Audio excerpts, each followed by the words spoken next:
আজকের খুতবায় আমার নিয়ত হলো ইনশাআল্লাহ কুরআনের সপ্তম সূরার কয়েকটি আয়াতের উপর কিছু ভাবনা শেয়ার করা। সূরাটি হলো সূরাতুল আরাফ। সূরাতুল আরাফের শুরুর দিকে আল্লাহ আযজা ওয়া জাল্লা আদম আলাইহিস সালামের ঘটনা তুলে ধরেন। এই ঘটনার কিছু কিছু বিবরণ কুরআনের বেশ কয়েক জায়গায় পাওয়া যায়, সর্বমোট 7 জায়গায়। প্রতিবার ঘটনার নতুন কিছু দিক তুলে ধরা হয়েছে। সুতরাং এটা ঘটনার পুনরাবৃত্তি নয়, বরং একই ঘটনার ভিন্ন ভিন্ন দৃষ্টিভঙ্গি। তাই সূরাতুল আরাফে ঘটনাটির নির্দিষ্ট একটি দৃষ্টিভঙ্গি বর্ণনা করা হয়েছে। এখান থেকে যে শিক্ষা আমরা লাভ করব তা একেবারে অনন্য। এই শিক্ষা বাকারায় পাবেন না, পরের দিকের সূরা সফফাত বা অন্য কোনো সূরায় পাবেন না। এটা কোরআন অধ্যয়নের মূলনীতির অংশ। হয়তো কেউ বলতে পারেন, আমি তো নবীদের ঘটনা জানি, আমি ইতিমধ্যে আদম আলাইহিস সালামের ঘটনা জানি বা মূসা আলাইহিস সালামের ঘটনা প্রভৃতি জানি। প্রকৃতপক্ষে প্রতিবার আল্লাহ যখন কোনো ঘটনা বর্ণনা করেন, তিনি আসলে আপনাকে ভিন্ন ভিন্ন কিছু পাঠ শিক্ষা দিচ্ছেন এবং পৃথক পৃথক প্রজ্ঞা শিক্ষা দিচ্ছেন। আজকে আপনাদের জন্য সে প্রজ্ঞাগুলোর একটির উপর গুরুত্ব দেব, আর তা হলো শুরু থেকে আল্লাহ কিভাবে মানবজাতির সৃষ্টি নিয়ে কথা বলেছেন। খুতবার শুরুতে আমি আয়াতটি তিলাওয়াত করেছি।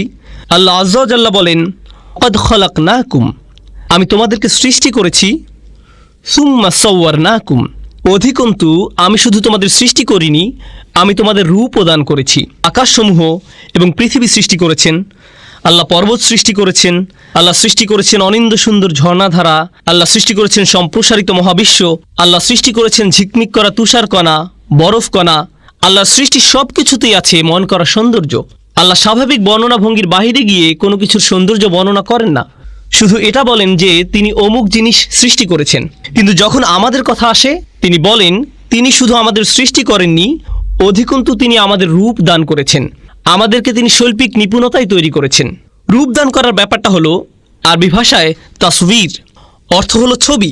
আরবিতে অবশ্য এর জন্য ব্যবহৃত শব্দ হলো সূরা, কিন্তু তাসবির মানে শৈল্পিক সৌন্দর্য দিয়ে কোনো কিছু রূপ দান করা। এখানে যে ব্যাপারটা বোঝানো হচ্ছে, এটা করা হয়েছে এক ধরনের শৈল্পিক চেতনা থেকে, প্রয়োজন থেকে করা হয়নি। যদি প্রয়োজন থেকে কিছু তৈরি করতে হতো, বাল খালাকতাহু, কিন্তু কোনো কিছু তৈরি করার পর যদি আপনি একে সাজাতে চান, নিখুঁত করতে চান, তখন পরবর্তী পদক্ষেপ নিয়ে আপনি এর তাসবির করেন, আপনি এর সুন্দর রূপ দান করেন।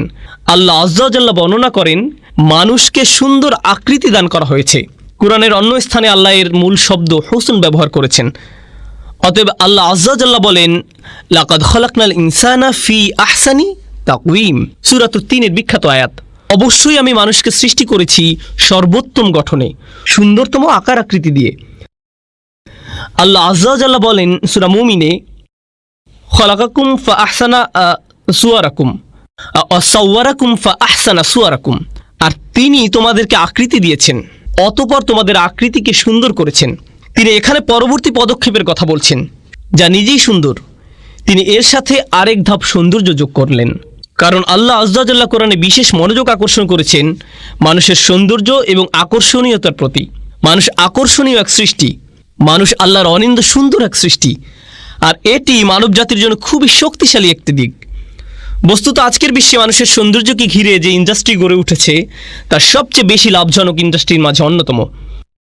কসমেটিক ইন্ডাস্ট্রি থেকে শুরু করে ফ্যাশন ইন্ডাস্ট্রি, পোশাক শিল্প, ফিল্ম ইন্ডাস্ট্রি, সব কিছুতে সৌন্দর্যকে পুঁজি করে তারা ব্যবসা করে।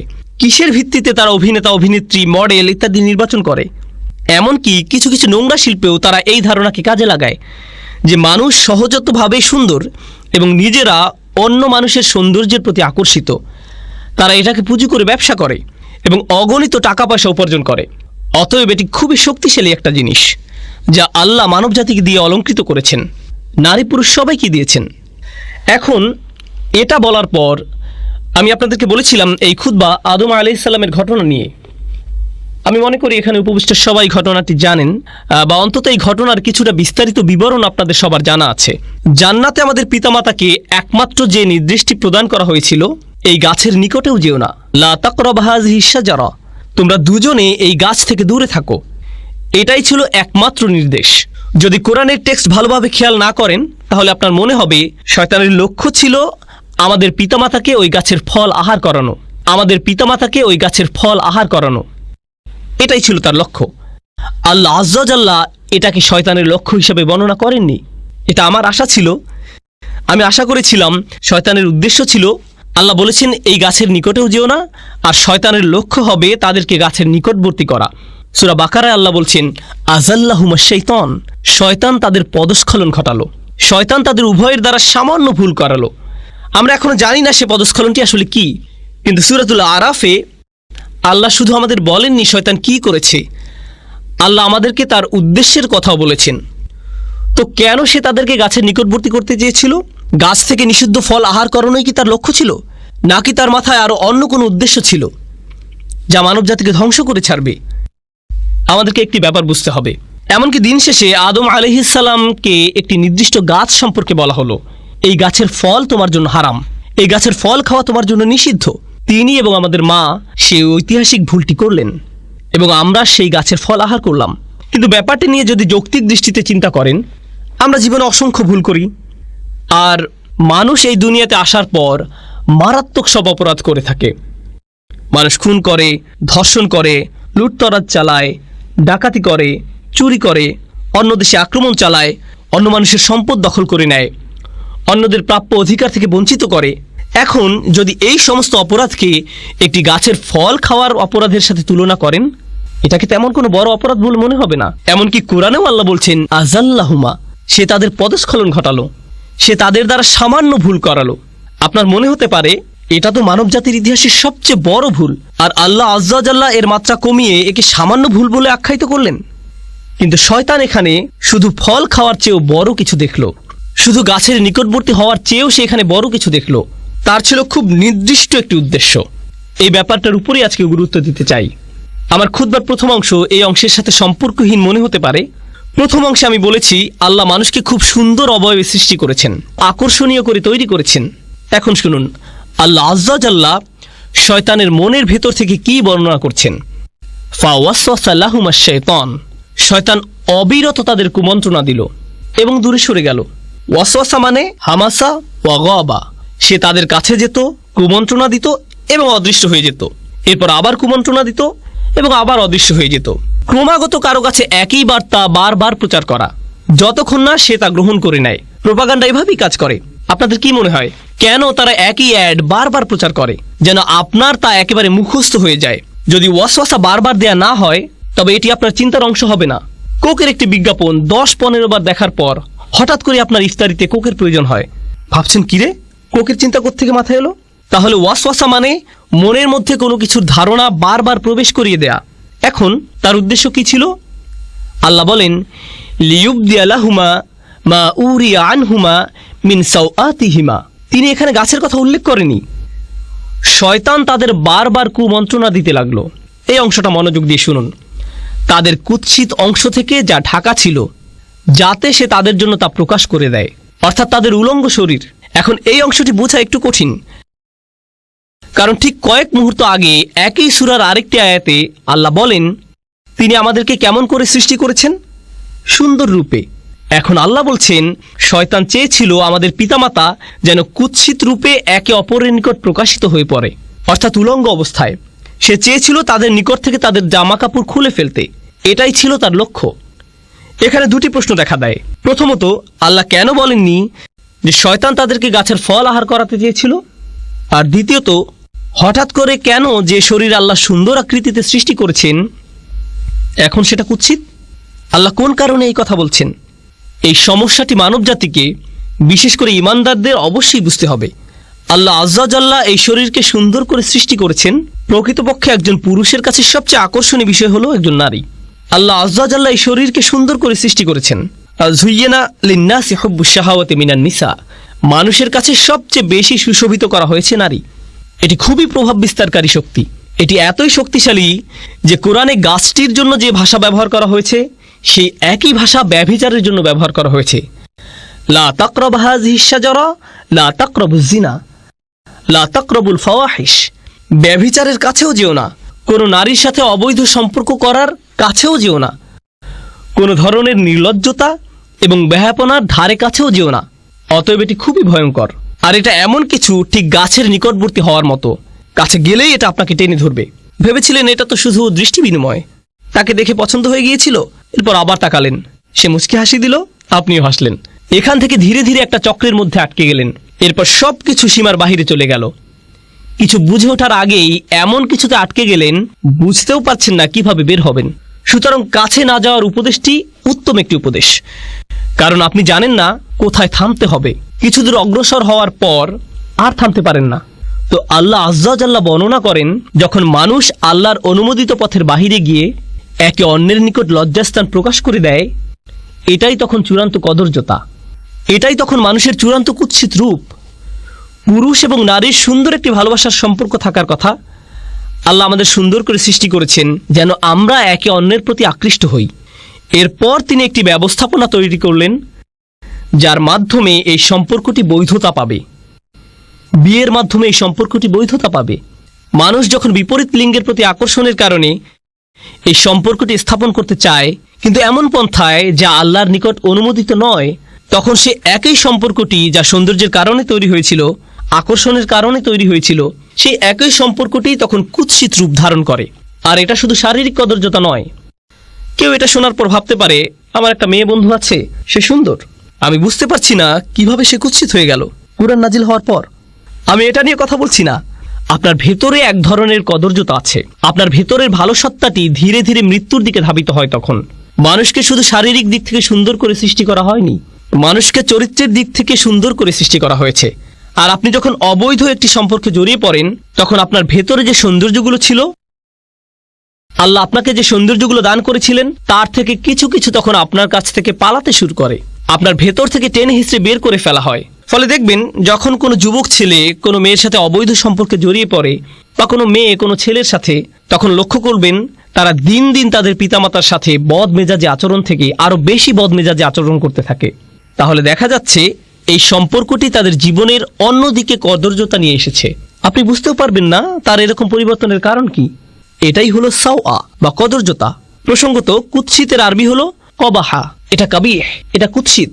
তাহলে সাওয়া অর্থ কি? আরবিতে সাওয়া মানে লাশ। লাশ দেখা মানুষের দৃষ্টিতে খুবই অস্বস্তিকর এবং কদর্য। এর দুর্গন্ধ, আকৃতি, গলে পচে যাওয়া মাংস, চামড়া, এর সর্বোচ্চ পোকামাকড়, এর সব কিছুই আমাদের চিন্তায় খুবই অসহ্য। এই চিত্রটি আল্লাহ আজ্জা ওয়া জাল্লা তুলে ধরেছেন। অন্য কথায়, আপনার শরীর জীবনী শক্তিতে পরিপূর্ণ, কিন্তু আপনার আত্মার মৃত্যু ঘটেছে। আপনার আত্মা একটি লাশে পরিণত হয়েছে। লিউবদি আলাহুমা মা উরিয়া আনহুমা মিন সাওআতিহিমা। শয়তান তাদের লজ্জাস্থান প্রকাশ করে দিতে চেয়েছিল, কুৎসিত অবস্থা। সে তাদের ভালো দিক দূর করে দিতে চেয়েছিল। প্রসঙ্গত, এই সম্পর্কে আরেকটি ব্যাপার উপলব্ধি করা গুরুত্বপূর্ণ। আল্লাহ আজ্জা ওয়া জাল্লা মানব জাতিকে ফেরেশতাদের চেয়েও উত্তম মর্যাদা দিয়েছেন। ইবলিসের চেয়েও তিনি মানুষকে উত্তম মর্যাদা দিয়েছেন। আর শুধু একটি জিনিসের কারণে মানুষ এই উত্তম মর্যাদা লাভ করেছে। ওয়ানাফাখতু ফীহি মির রূহি ফাকাউ লাহু সাজিদিন। আল্লাহ যখন মানুষের ভেতরে রূহ ফুঁকে দিলেন, শরীরকে সুন্দর করে সৃষ্টি করা হয়েছে, কিন্তু যে রূহ আল্লাহ মানুষের ভেতরে ফুঁকে দিয়েছেন, যে আত্মা আল্লাহ আপনার ভেতরে ফুঁকে দিয়েছেন, যে ভালো গুণগুলো তিনি আপনাকে দিয়েছেন, সেটাই আপনাকে বেশি সৌন্দর্যমণ্ডিত করেছে আল্লাহর যে কোনো সৃষ্টির চেয়ে। সেটাই আপনাকে অন্যদের থেকে পৃথক করেছে। শয়তান এটা জানে, আর তাই সে মানুষের শারীরিক সৌন্দর্যকে কাজে লাগিয়ে তাদের আত্মিক সৌন্দর্যকে কুৎসিত করতে চাইবে। এটাই তার লক্ষ্য। এখন এটা বলার পর সে কিভাবে আমাদের পিতামাতাকে রাজি করালো, এটা লম্বা একটা ঘটনা। আমি তার একটি সংক্ষিপ্ত রূপ আপনাদের সামনে উপস্থাপন করছি। সংক্ষিপ্ত ভাষণটি হলো, সে আদম এবং হাওয়া আলাইহিস সালামকে বলেছিল, শোনো, তোমাদের সৃষ্টি করা হয়েছে পৃথিবীর জন্য। ইন্নী জাইলুন ফিল আরদি খলিফা। আল্লাহর সিদ্ধান্ত হলো তোমাদের দুনিয়ার জন্য সৃষ্টি করা হয়েছে। তোমাদের জান্নাত থেকে দুনিয়াতে স্থানান্তর করা হবে যে কোনো মুহূর্তে। জান্নাত ছেড়ে পৃথিবীতে কে যেতে চায়? এখন শোনো, শুধু ফেরেশতারা এখানে থাকতে পারবে। সরি, তোমরা ফেরেশতা নও।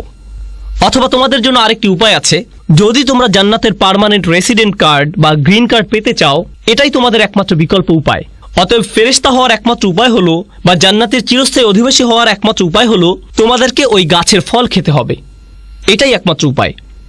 তো সে বলল, আন তাকুনা মালাকাইনি আও তাকুনা মিনাল খালিদিন। এই গাছ থেকে আহার করো, হয় তোমরা ফেরেশতা হয়ে যাবে, নতুবা জান্নাতের চিরস্থায়ী অধিবাসী হয়ে যাবে। এজন্যই আমাদের পিতামাতা ভুলটি করেছিলেন। এখন এই ভুল করার পর কি ঘটল? আল্লাহ বর্ণনা করছেন, ফাদাল্লাহুমা বিগুরুর। এই আয়াতটি ভালোভাবে বোঝা খুবই গুরুত্বপূর্ণ। তিনি বলেন, সে তাদের পদস্খলিত করল ধীরে ধীরে। দাল্লাহুমা আরবি শব্দ দাল্লা এসেছে দালউন থেকে, যার অর্থ বালতি। আগের দিনে বালতি ব্যবহার করা হতো কূপ থেকে পানি তোলার কাজে। একটি বালতি দড়ি দিয়ে বেঁধে কূপের ভিতর ফেলতো, তারপর টেনে টেনে তুলতো। এর নাম হলো আদলা দালওয়াহু। এর নাম হলো আদলা দালওয়াহু। বালতি কি সাথে সাথে উপরে উঠে আসে নাকি সময় লাগে? সময় লাগে। এটি একটি ধীর প্রক্রিয়া, আর প্রক্রিয়াটি যদি মাত্রাতিরিক্ত ধীর গতির হয় তখন আপনি আদলা দালওয়াহু বলেন না, বলেন দাল্লা দালওয়াহু। এটা অতিরিক্ত লম্বা সময় নেয়। শয়তানকে বর্ণনা করা হয়েছে সে তাড়াহুড়ো করে না, সে আপনাকে পথভ্রষ্ট করতে চায়, কিন্তু সে সময় নিয়ে ধীরে ধীরে করবে। সে আপনার কাছে আসে, আপনি বলেন আউযুবিল্লাহি মিনাশ শাইতানির রাজিম, সে তখন বলবে ওকে, আমি একটু পর আবার আসব, চিন্তা করো না, আমাদের হাতে সময় আছে। সে একটু পর আবার আসবে, এরপর আবার আসবে, এরপর আবার আসবে। আপনাকে অবিশ্বাসী বানানোর জন্য বা আপনাকে দিয়ে পাপ করানোর জন্য সে আপনার উপর প্রতিবার 1% করে কাজ করবে। আর এটা অনুধাবন করা খুবই গুরুত্বপূর্ণ। মনোবিজ্ঞানে তারা একটি বিশেষ বিষয় পরীক্ষা করে দেখে, এর নাম হলো স্লো বয়েল, ধীর গতির সিদ্ধ। তারা একটি ব্যাঙকে নিয়ে ফুটানো পানিতে ছেড়ে দেয়, এটি তখন সাথে সাথে লাফ দিয়ে বের হয়ে যায়। এরপর ব্যাঙটাকে নিয়ে স্বাভাবিক পানির একটি পাত্রে ছেড়ে দেয়, আর তারা পাত্রটির নিচে ধীরে ধীরে তাপ দিতে থাকে। এক সময় তাপমাত্রা তীব্র আকার ধারণ করে, কিন্তু ব্যাঙটা কখনোই লাফ দিয়ে বের হয় না, সেখানেই তার মৃত্যু ঘটে। সে এমনকি বুঝতেও পারে না যে তার তাপমাত্রা ধীরে ধীরে বৃদ্ধি পাচ্ছে। শয়তান আপনাকে দিয়ে হারাম কাজ তাৎক্ষণিক করাতে চায় না, কারণ আপনি বুঝতে পারেন এটা একটা ভুল। আপনি আল্লাহর আশ্রয় প্রার্থনা করেন, তো সে আপনার কাছে আসবে নির্দোষ সব বিষয় নিয়ে। আপনি তখন ভাববেন এতে আর কি সমস্যা, মানুষ এটাকে শুধু শুধু খারাপ মনে করে, কিন্তু আপনি বুঝতেও পারবেন না। এরপর সে আপনার কাছে এসে সামান্য একটু পদস্খলন ঘটাবে, আপনার আশেপাশের সবাই বলবে এটা করো না। আপনি তখন মুখ ঘুরে বলবেন এটা কি হারাম? আমি এমন কি করেছি? আমি কি কাউকে খুন করেছি? কি ভুল করেছি আমি? শয়তান ঠিক এই কাজটাই করে। দাল্লাহুমা বিগুরুর। সে আমাদের পিতামাতার সাথেও সব ধরনের প্রতারণার মাধ্যমে এই পদ্ধতি অবলম্বন করেছিল। ব্যাপারটা ইন্টারেস্টিং যে আরবিতে গুরুর মানে প্রতারণা, আবার এর দ্বারা অহংকার বোঝায়।